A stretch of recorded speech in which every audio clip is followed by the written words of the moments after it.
وَلَقَدْ يَسَّرْنَا الْقُرْآنَ لِلذِّكْرِ فَهَلْ مِن مُّدَّكِرٍ۔ الحمد للہ رب العالمین والصلاة والسلام علی اشرف الانبیاء والمرسلین، اما بعد فاعوذ باللہ من الشیطان الرجیم من ہمزہ ونفخہ ونفثہ۔ بسم اللہ الرحمن الرحیم۔ رب اشرح لی صدری ویسر لی امری واحلل عقدۃ من لسانی یفقہوا قولی۔ اللہم انفعنا بما علمتنا وعلمنا ما ينفعنا وزدنا علما۔ فبشر عباد الذين يستمعون القول فيتبعون أحسنه أولئك الذين هداهم الله وأولئك هم أولو الألباب۔ أعوذ بالله من الشيطان الرجيم، بسم الله الرحمن الرحيم۔ زعم الذين كفروا أن لن يبعثوا قل بلى وربي لتبعثن ثم لتنبؤن بما عملتم وذلك على الله يسير۔ فآمنوا بالله ورسوله والنور الذي أنزلنا والله بما تعملون خبير۔ يوم يجمعكم ليوم الجمع ذلك يوم التغابن، ومن يؤمن بالله ويعمل صالحا يكفر عنه سيئاته ويدخله جنات تجري من تحتها الأنهار خالدين فيها أبدا، ذلك الفوز العظيم۔ والذين كفروا وكذبوا بآياتنا أولئك أصحاب النار خالدين فيها وبئس المصير۔ اعوذ باللہ من الشیطان الرجیم، بسم اللہ الرحمن الرحیم۔ زعم الذين كفروا أن لن يبعثوا قل بلى وربي لتبعثن ثم لتنبؤن بما عملتم وذلك على الله يسير۔ زعم الذين كفروا أن لن يبعثوا، گمان کیا ان لوگوں نے جنہوں نے کفر کیا، أن لن يبعثوا، یہ کہ ہرگز نہیں وہ اٹھائے جائیں گے، یعنی مرنے کے بعد ان کو دوبارہ نہیں اٹھایا جائے گا، مرنے کے بعد انہیں زندہ نہیں کیا جائے گا۔ یبعثوا بعث سے ہے، اور بعث کا مطلب اٹھانا، دوبارہ زندہ کرنا۔ جس طرح قیامت کو یوم البعث کہتے ہیں، یوم البعث دوبارہ اٹھائے جانے کا دن، دوبارہ زندہ کیے جانے کا دن مرنے کے بعد، اسی سے ہے یبعثوا۔ گمان کیا کافروں نے کہ ہرگز نہیں وہ دوبارہ زندہ کیے جائیں گے۔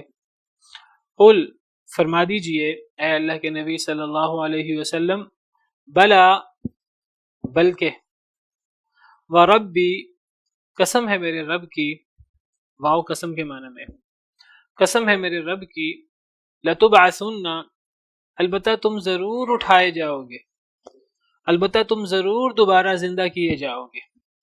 ثم لتنبؤن، پھر البتہ تمہیں ضرور خبر دی جائے گی، بما، ساتھ اس کے جو عملتم، تم نے عمل کیا۔ کافروں نے گمان کیا، کافروں کی بات صحیح نہیں ہے، اس لیے گمان کیا کا لفظ ہے۔ کافروں نے گمان کیا، ان کا یہ ظن و تخمین ہے، ان کا یہ خیال ہے غلط کہ وہ ہرگز نہیں اٹھائے جائیں گے، انہیں مرنے کے بعد دوبارہ زندہ نہیں کیا جائے گا۔ یہ کافروں کا وہ عقیدہ ہے جو ہر دور میں کافروں نے پیش کیا، اور قریش مکہ بھی جو ہے وہ یہی عقیدہ رکھتے تھے کہ جب انسان مر جائے گا اور مٹی میں مل جائے گا، اس کی ہڈیاں بھی وہ سیدھا ہو کر ریزہ ریزہ ہو کر ختم ہو جائیں گی، تو پھر ان ہڈیوں کو دوبارہ کون اکٹھا کرے گا، اس انسان کو دوبارہ کون زندہ کرے گا؟ کوئی اسے دوبارہ زندہ نہیں کر سکتا۔ یہ ممکن نہیں ہے کہ جب انسان مٹی بن جائے، انسان کی ہڈیاں تک ختم ہو جائیں، پھر انسان کو دوبارہ زندہ کیے جا سکے، یہ کیسے ممکن ہے؟ کفار اپنا یہ اعتراض بار بار کرتے تھے. اللہ تعالیٰ نے قرآن کریم میں کفار کا یہ اعتراض جگہ جگہ ذکر کیا ہے، کفار مکہ کا. وقالوا اذا كنا عظاما ورفاتا ائنا لمبعوثون خلقا جديدا. انہوں نے کہا کہ کیا جب ہم ہڈیاں ہو جائیں گے، بوسیدہ ہڈیاں، تو کیا ہمیں دوبارہ نئی تخلیق ہماری ہوگی، ہم دوبارہ پیدا ہوں گے. قل كونوا حجارة او حديدا. اللہ نے فرمایا کہ تم پتھر بن جاؤ، کہ تم لوہا بن جاؤ. اگر تم پتھر بھی بن جاؤ گے، تم لوہا بھی بن جاؤ گے، پھر بھی اللہ تمہیں مرنے کے بعد دوبارہ زندہ کر سکتا ہے. او خلقا مما يكبر في صدوركم. یا کوئی ایسی مخلوق بن جاؤ جو اس سے بھی بڑی ہو، تو اللہ تمہیں دوبارہ اکٹھا کر سکتا ہے، اللہ تمہیں دوبارہ زندہ کر سکتا ہے. کفار کہتے تھے اذا متنا وكنا ترابا ذلك رجع بعید. جب ہم مر جائیں گے اور مٹی ہو جائیں گے تو پھر تو یہ لوٹنا، مر کے دوبارہ زندہ ہونا بڑی دور کی بات ہے. اللہ نے فرمایا قد علمنا ما تنقص الارض منهم. یہ دور کی بات، عجیب بات کیسے ہے؟ زمین انسان کو کتنا کھاتی ہے روزانہ، اور انسان کا جسم کتنا مٹی میں ملتا ہے، اور روزانہ جسم انسان کا کم ہوتا جاتا ہے قبر میں. اللہ فرماتے ہیں ہمیں تو اس کا بھی پتہ ہے. قد علمنا ما تنقص الارض منهم. ہم جانتے ہیں جو زمین روزانہ کم کرتی ہے ان سے. وعندنا کتاب حفیظ. ہمارے پاس تو ایک کتاب ہے جس میں ہر شے محفوظ ہے. ہم صرف جانتے ہی نہیں ہیں اس بات کو، بلکہ ہم نے لوح محفوظ میں لکھ رکھا ہے کہ ایک انسان کتنی زندگی گزارے گا، اور زندگی گزارنے کے بعد کب فوت ہوگا، فوت ہونے کے بعد مٹی اس کے جسم کو روزانہ کتنا کھائے گی. ہر چیز نہ صرف اللہ کے علم میں ہے، ہر چیز لوح محفوظ میں موجود ہے. ایک ایک ذرے کا حساب اللہ کو پتہ ہے کہ کتنا مٹی انسان کے جسم کو روزانہ کتنا کھاتی ہے، اور کتنا جسم کم ہو جاتا ہے، کتنا باقی رہ جاتا ہے. تو ہمیں تو اس کا بھی علم ہے. سورہ یاسین کے آخر میں اللہ تعالیٰ نے یہ موضوع ذکر کیا ہے. اولم یر الانسان انا خلقناہ من نطفۃ فاذا هو خصیم مبین. انسان یہ نہیں دیکھتا کہ ہم نے اس کو نطفہ سے پیدا کیا ہے، حقیر پانی سے پیدا کیا ہے. وہ اپنی پیدائش کو نہیں دیکھتا، وہ ہم سے جھگڑا کرتا ہے. وضرب لنا مثلا ونسی خلقا. ہمارے لیے یہ مثال بیان کرتا ہے، اپنی تخلیق کو بھول جاتا ہے، اپنی حقارت کو، اور جس حقیر پانی سے وہ پیدا ہوا ہے اس کو بھول کر انسان اللہ کے بارے میں بحث شروع کر دیتا ہے. قال من یحیی العظام وہی رمیم. وہ کہتا ہے کہ ہڈیوں کو کون زندہ کرے گا جب ہڈیاں بوسیدہ ہو چکی ہوں گی. قل یحییھا الذی انشأھا اول مرہ. کہہ دیجئے وہ اللہ زندہ کرے گا جس نے اس کو پہلی دفعہ پیدا کیا. تو یہاں بھی اللہ نے کفار کا یہی اعتراض ذکر کیا ہے. یہ اعتراض کفار مکہ کا بھی تھا، اور یہ اعتراض ہر نبی پر ان کی قوم نے کیا ہے، تمام نبیوں پر، تمام رسولوں سے ان کی قوم نے کیا ہے. تو اللہ تعالیٰ کہتے ہیں کہ کفار نے گمان کیا کہ وہ ہرگز نہیں اٹھائے جائیں گے. تو یہ دو بڑے اعتراضات جو کفار کرتے تھے، اللہ تعالیٰ نے یہ سورہ تغابن کی آیت نمبر 6 اور آیت نمبر 7 میں آگے پیچھے دونوں اعتراض ذکر کر دیے ہیں. ایک اعتراض کہ ہم ان کو رسول کیسے مان لیں جبکہ یہ بشر ہیں، بشر رسول کیسے ہو سکتا ہے. پچھلی آیت میں ہم نے یہ اعتراض پڑھا، اور آج جو ہم آیت پڑھ رہے ہیں اس کے اندر ان کا دوسرا بڑا اعتراض کہ ہم مرنے کے بعد دوبارہ زندہ نہیں ہو سکتے، ہمیں مرنے کے بعد دوبارہ زندہ کون کرے گا. اللہ تعالیٰ نے قرآن کریم میں جگہ جگہ اس اعتراض کا جواب دیا ہے، اس کے دلائل بیان کیے. یہاں اللہ تعالیٰ نے دلائل بیان نہیں کیے. یہاں اللہ تعالیٰ نے نبی صلی اللہ علیہ وسلم سے فرمایا قل، اے اللہ کے نبی آپ فرما دیجئے، بلا، بلکہ. یہ جو کافر کہہ رہے ہیں ایسے نہیں ہے کہ جب ہم مر جائیں گے تو ہم دوبارہ زندہ نہیں کیے جائیں گے، دوبارہ اٹھائے نہیں جائیں گے، ایسی بات نہیں ہے. بلکہ، بلکہ کا مطلب کہ جو پچھلی بات ہے وہ غلط ہے، تصحیح ہو رہی ہے. بلکہ وربی، میرے رب کی قسم، لتبعثن، البتہ تم ضرور اٹھائے جاؤ گے.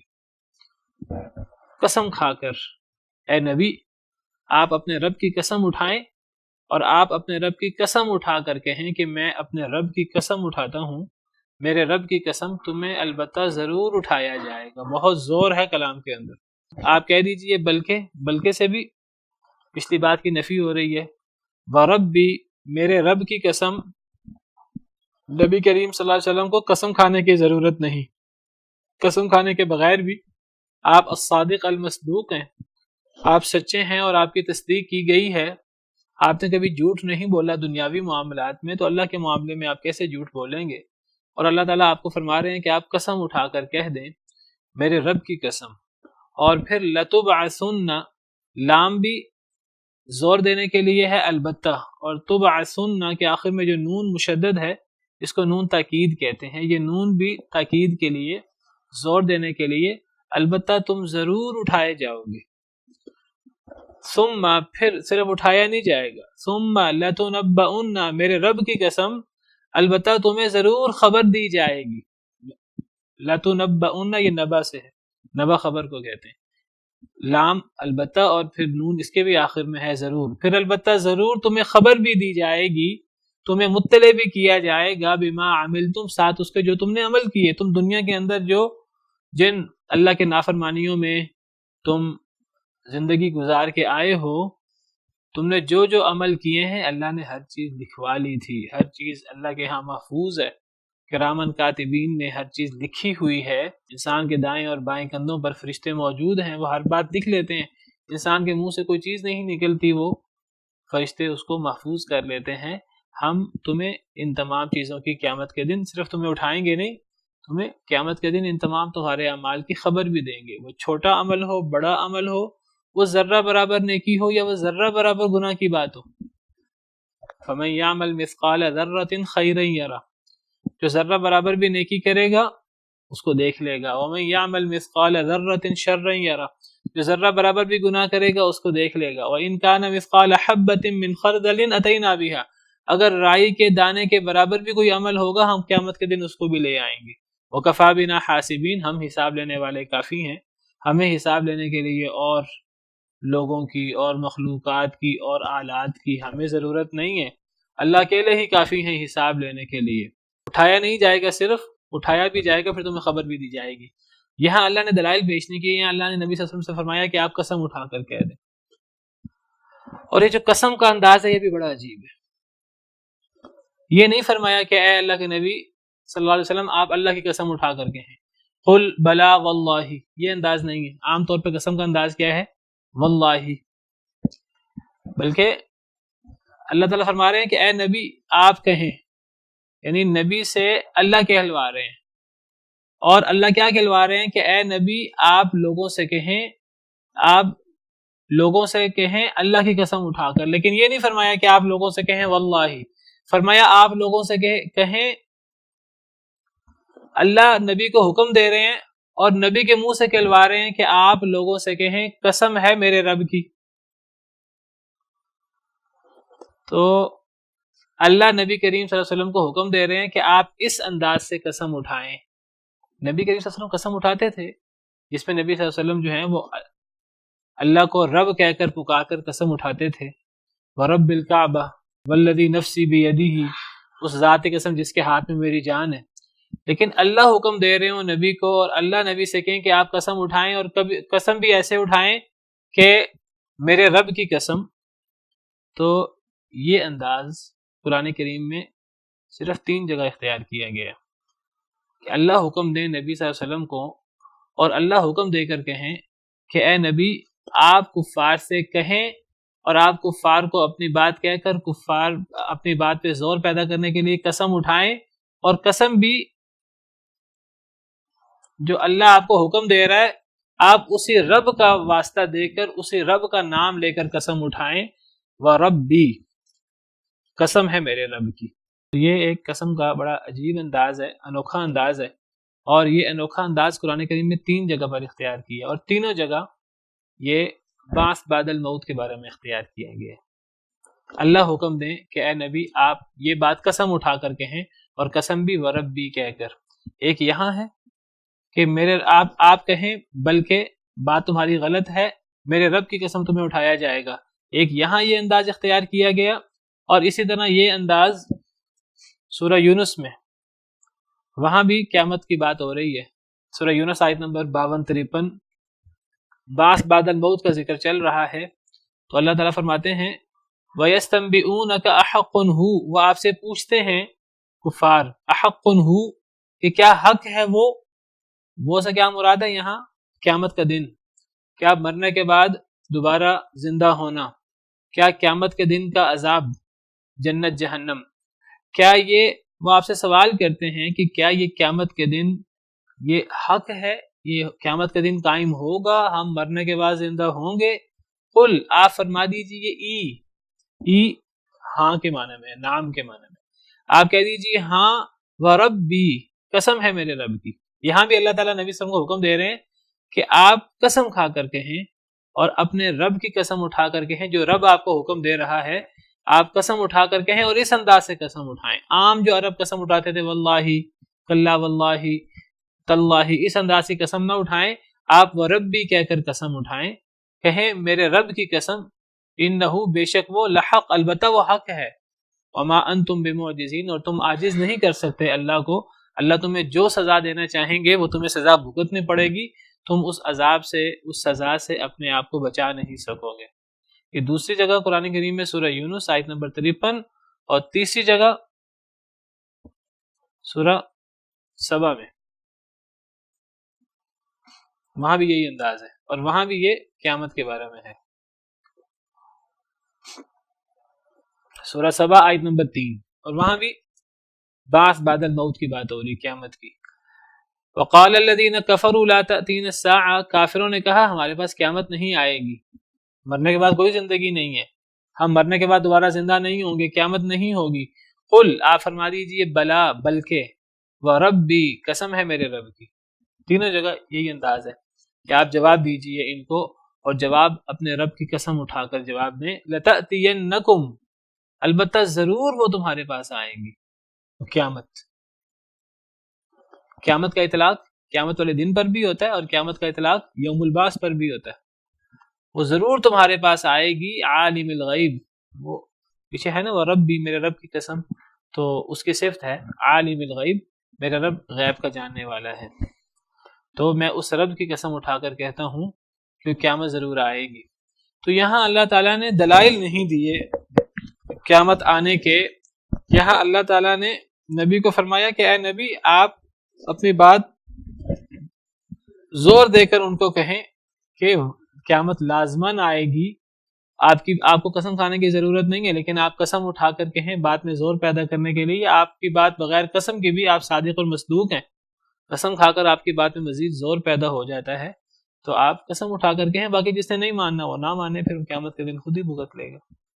جو نہیں مانتا قیامت کو، کیا وہ قیامت کے دن وہ اللہ اس کو لا نہیں سکیں گے؟ قیامت کے دن اس کو تو آنا ہی ہوگا، اللہ کے حضور پیش ہونا ہی ہوگا، وہ اس کو مانتا ہے یا نہیں مانتا، دونوں صورتوں میں اس کو قیامت کے دن پیش ہونا ہے۔ کوئی مانتا ہے وہ تیاری کر لے گا، اس کو فائدہ ہو جائے گا، جو نہیں مانتا وہ نہیں تیاری کرے گا تو تباہ و برباد ہو جائے گا، اس کا اپنا نقصان ہے۔ تو آپ زور دے کر آپ بالیقین کہہ دیجئے ان کو کہ میرے رب کی قسم تم لوگ ضرور اٹھائے جاؤ گے، مرنے کے بعد زندگی ہے۔ دیگر آیات میں اللہ رب العالمین نے دلائل پیش کیے، اللہ تعالیٰ نے فرمایا کہ جو رب تمہیں پہلی دفعہ پیدا کرتا ہے دوبارہ کیوں نہیں پیدا کر سکتا؟ جو رب زمین و آسمان جیسی عظیم مخلوقات کا خالق ہے، وہ تمہیں ایک دفعہ مارنے کے بعد دوبارہ کیوں نہیں پیدا کر سکتا؟ تمہارا دوبارہ پیدا کرنا وہ زمین و آسمان کو پیدا کرنے سے زیادہ مشکل تو نہیں ہے؟ لخلق السماوات والارض اکبر من خلق الناس، آسمان و زمین کو پیدا کرنا لوگوں کے پیدا کرنے سے بہت بڑی چیز ہے، بہت بڑی مخلوق ہے آسمان اور زمین۔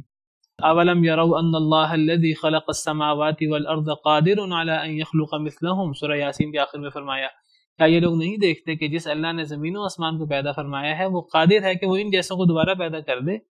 زمین و آسمان کا خالق کیوں نہیں انسان کو دوبارہ پیدا کر سکتا؟ بالکل دوبارہ پیدا کر سکتا ہے۔ اور پھر اللہ تعالیٰ نے اور بہت سارے دلائل دیے کہ اللہ نے اپنے قدرت کے دلائل دیے کہ جو اللہ تعالیٰ یہ قدرت کے نشانات دکھا سکتا ہے وہ اللہ تعالیٰ انسانوں کو دوبارہ پیدا کیوں نہیں کر سکتا؟ مختلف انداز سے اللہ نے قرآن کریم میں بعث بعد الموت کے دلائل دیے۔ یہاں اللہ نے دلائل نہیں دیے، یہاں اللہ نے نبی سے فرمایا آپ قسم کھا کر زور دے کر کہہ دیں کہ میرے رب کی قسم تم ضرور اٹھائے جاؤ گی۔ اب جس نے ماننا ہے مان لے، جس نے نہیں ماننا پھر وہ قیامت کے دن خود ہی بھگتے گا۔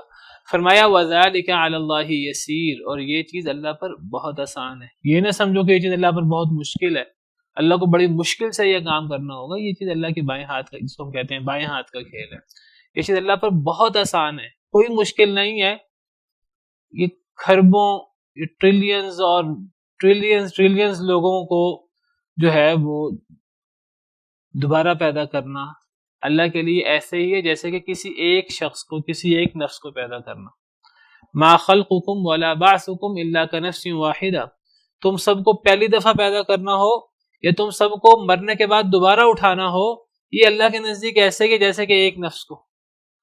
الا کنفس واحدہ ان اللہ علی کل شیء قدیر، تمہارا رب ہر چیز پر قادر ہے. یہ اللہ علیم و قدیر کے لیے یہ چیز کیا مشکل ہے؟ اللہ کے لیے کوئی مشکل نہیں. اللہ کن کہے، انما امرہ اذا اراد شیئا ان یقول له کن فیکون، اللہ کا کام تو یہ ہے، اللہ کن کہتے ہیں وہ چیز ہو جاتی ہے. اس اللہ کو تم چیلنج کر رہے ہو اللہ یہ کام نہیں کر سکتا. فسبحان الذی بیدہ ملکوت کل شیء، پاک ہے وہ ذات جس کے ہاتھ میں ہر شے کی ملکوت ہے. وإلیہ ترجعون، اسی کی طرف تم لوٹائے جاؤ گے. فرمایا فآمنوا باللہ ورسولہ والنور الذی انزلنا، بس ایمان لاؤ اللہ کے ساتھ اور اللہ کے رسول کے ساتھ. والنور الذی انزلنا، اور اس نور پر جو ہم نے نازل کیا. تم اللہ پر ایمان لاؤ، اللہ پر ایمان لاؤ اور اللہ کی قدرتوں پر ایمان لاؤ. یہ کیسا اللہ پر ایمان ہے کہ تم اللہ کو اپنا رب بھی مانتے ہو، خالق بالق بھی مانتے ہو، اور پھر کہتے ہو اللہ فلاں کام نہیں کر سکتا، اللہ مرنے کے بعد ہمیں دوبارہ اٹھا نہیں سکتا، اللہ یہ کام نہیں کر سکتا، یہ کام مشکل ہے، یہ کام ممکن نہیں ہے. یہ بات تو بڑی بعید ہے کہ ہم مٹی ہو جائیں، مٹی کے بعد ہمیں دوبارہ کون اٹھا سکتا ہے. یہ اللہ رب العالمین کی قدرت پر اعتراض ہے. تم اللہ پر کما حقہ ایمان لاؤ، اللہ کے رسول پر کما حقہ ایمان لاؤ. اللہ کے رسول پر ایمان لانے میں کیا شامل ہے؟ یہ بات بعد الموت کا انکار، در حقیقت اللہ کی قدرتوں پر اعتراض ہے، ایمان باللہ کے منافی ہے. اور رسول کے بارے میں یہ کہنا کہ یہ رسول نہیں ہے چونکہ یہ بشر ہے، بشر رسول نہیں ہو سکتا، تو رسول پر ایمان لاؤ. پیچھے اللہ نے جتنے رسول بھیجے ہیں، جتنے نبی بھیجے ہیں، وہ انسان تھے اور اللہ نے ان پر کرم کیا تھا، اللہ نے ان پر وحی بھیجی تھی بشر انسان ہونے کے باوجود. تو اللہ پر ایمان لاؤ اور اللہ کے رسول پر کما حقہ ایمان لاؤ. والنور، اور اس نور پر بھی ایمان لاؤ جو ہم نے نازل کیا.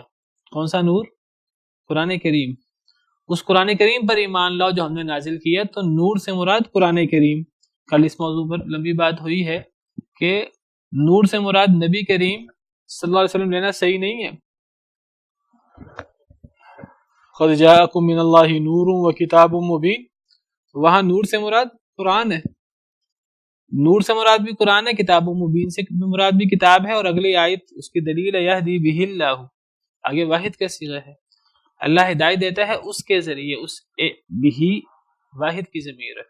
تو نور اور کتاب سے مراد، دونوں سے مراد قرآن ہے.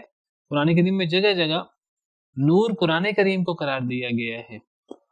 اور اگر جس طرح بعض لوگ کہتے ہیں کہ یہاں نور سے مراد نبی صلی اللہ علیہ وسلم ہے، اگر بالفرض اس کو مان بھی لیا جائے تو نور سے مراد نور ہدایت ہوگا. تو یہاں بھی دیکھیے نور کا لفظ استعمال ہوا، تو نور قرآن کے لیے استعمال ہوا. اللہ تعالیٰ قرآن کریم میں نور کا لفظ قرآن کے لیے استعمال کرتے ہیں، جیسا میں نے آپ کو کل آیات پیش کی تھی. فالذین آمنوا بہ وعزروہ ونصروہ واتبعوا النور الذی انزل معہ اولئک هم المفلحون وانزلنا الیکم نورا مبینا، ہم نے تمہاری طرف نور مبین اتارا ہے. قرآن مراد ہے ہر جگہ.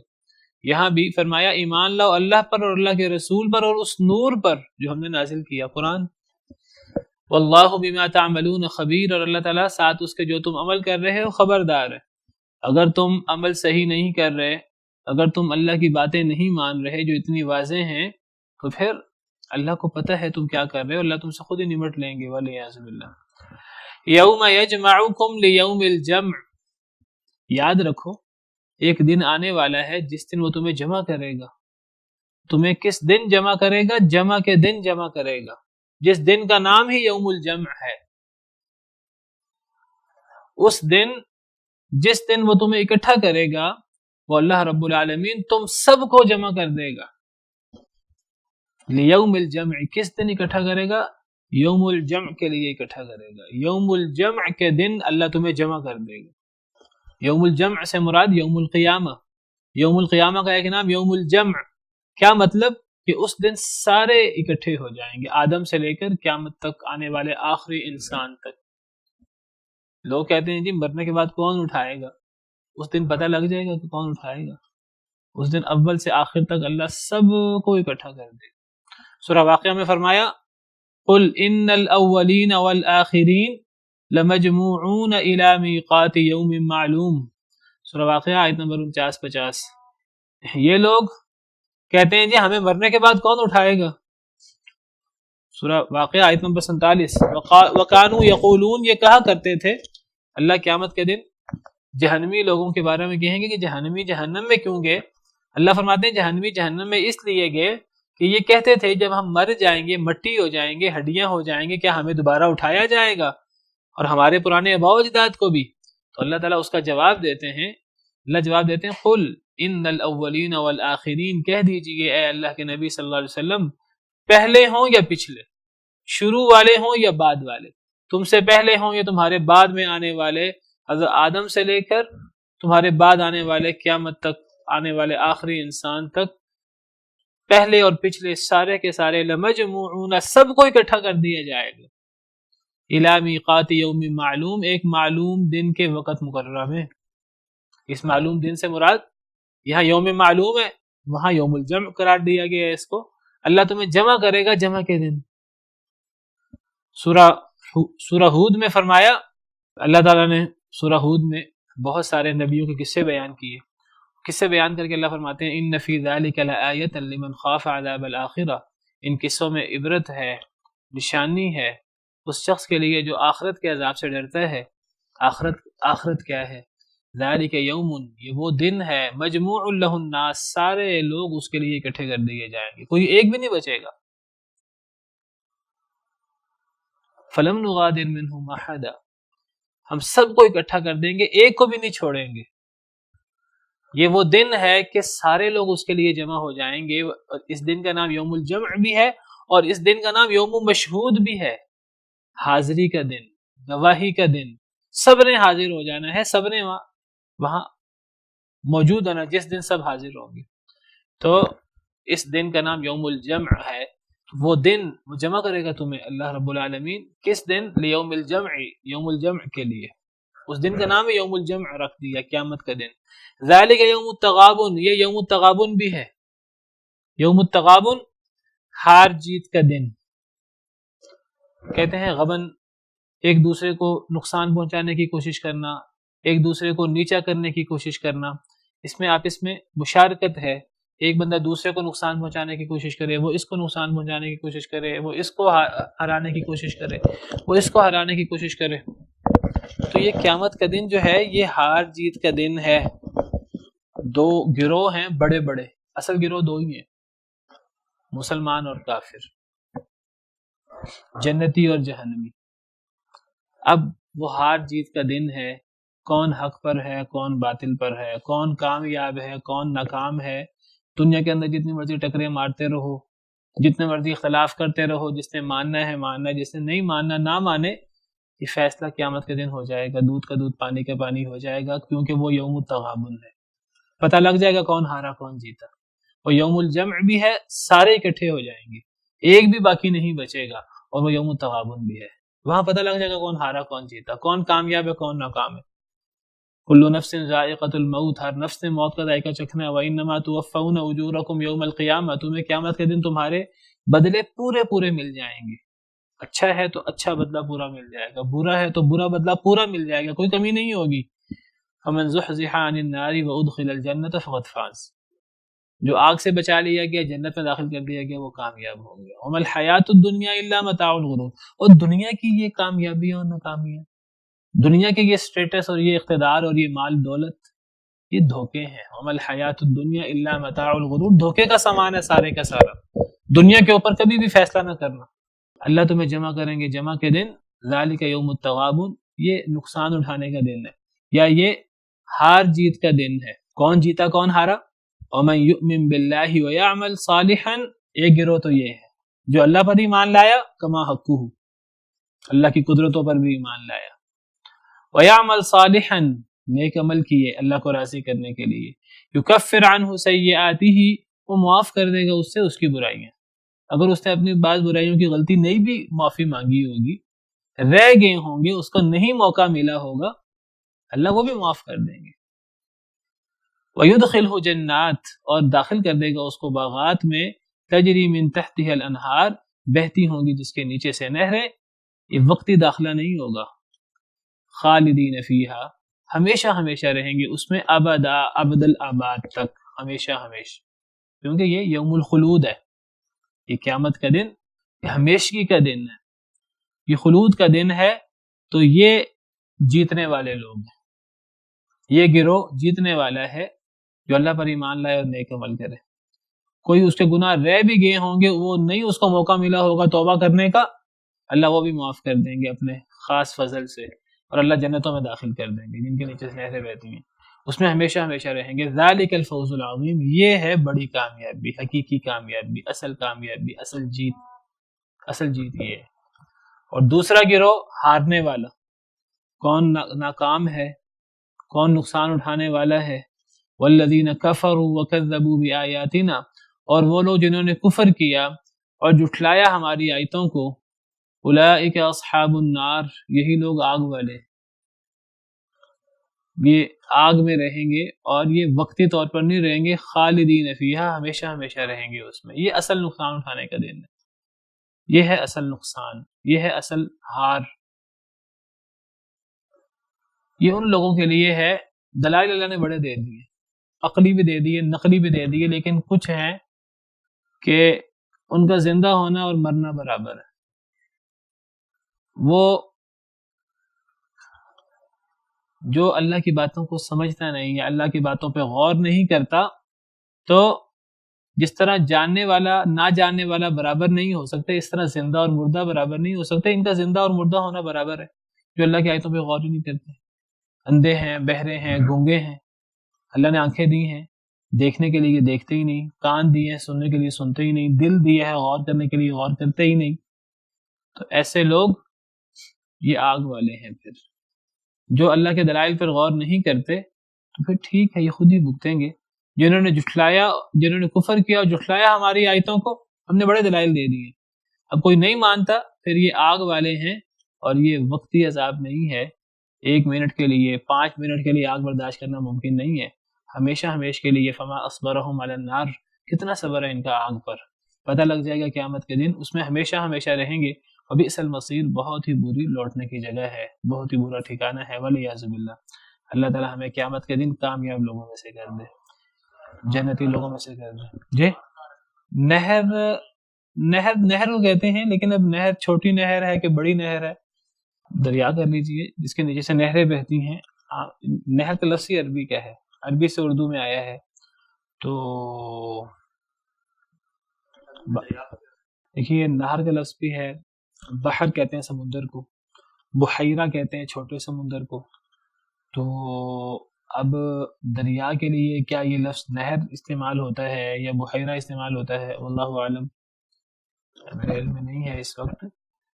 تو آپ دریا مراد لے لیں، نہر بڑی نہر دریا بن جائے گی، تو جنت کی نہریں چھوٹی تو نہیں ہوں گی۔ جنت کے اندر جو نہریں ہوں گی ہر چیز کی، دودھ کی، شہد کی، شراب کی، پانی کی، تو یہ چھوٹی چھوٹی نہریں تو نہیں ہوں گی، جنت تو بہت بڑی ہے۔ دنیا کی نہریں، دنیا کے سمندر کیا حیثیت رکھتے ہیں اس کے سامنے، کوئی حیثیت نہیں رکھتے۔